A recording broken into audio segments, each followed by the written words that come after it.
வணக்கம் நண்பர்களே. 2 வாரம் கழித்து நேற்று சென்னை கடைசியாக வந்து சேர்ந்தோம். வந்து லேட்டுனால அன்னைக்கான நாளை ஒன்றும் எடுக்க முடியல. அடுத்த நாள் காலையில் எந்திரிச்சதும் லேட்டு, ஜிம்முக்கு போனதும் லேட்டு. இன்னையிலேருந்து நம்ம ஷெடியூலை மாற்றியாச்சு. புல் லெக்கு ஸ்டார்ட் பண்ணலான்னு சொல்லி today push workout start பண்ணோம். போனதுமே 2 வாரம் கழித்து வந்தோடனே வந்திருக்கிறதுனால மாஸ்டர் காரி துப்புனார். என்னடா இவங்க ஆளக்காணுமேன்னு சொல்லி காரி துப்புனார். அதெல்லாம் தொடச்சி போட்டு புஷ்டேக்கு உண்டான ஒர்க் அவுட்டை போட்டு அங்கேருந்து வீட்டுக்கு கிளம்பி வந்து லேட்டானதுனால சாப்பாடே ரெடி பண்ணாமல் ஆஃபீஸ் கிளம்பி அப்படியாவது சீக்கிரமாக போனோன்னா கேட்டால் அதுவும் இல்லை. ஆஃபீஸில் லேட்டு, எப்பவுமே லேட்டு. என்னடா இவன் லேட்டுங்கானே இன்றைக்கி மட்டும் லேட்டுன்னு நினைக்காதீங்க. அண்ணன் எப்பவுமே லேட்டு தான்.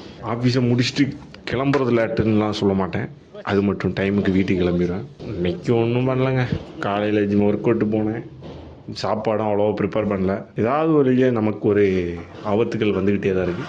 அதுலேருந்து சர்வே ஆகிறதுக்கே ரொம்ப கஷ்டமாக இருக்குது. ஜிம்முக்கு போனோம், ஒர்க் அவுட்டை போட்டோம், வேலைக்கு போனோம், வேலையை முடித்தோம், வீட்டுக்கு வந்து சாப்பிட்டு தூங்கி முடிச்சாச்சுங்க. எவ்வளோ தான் கஷ்டம் வந்தாலும் அந்த கஷ்டத்தை டேக்கிள் பண்ணுறதே நமக்கு ஒரு இன்ட்ரெஸ்டிங்காக போகுது.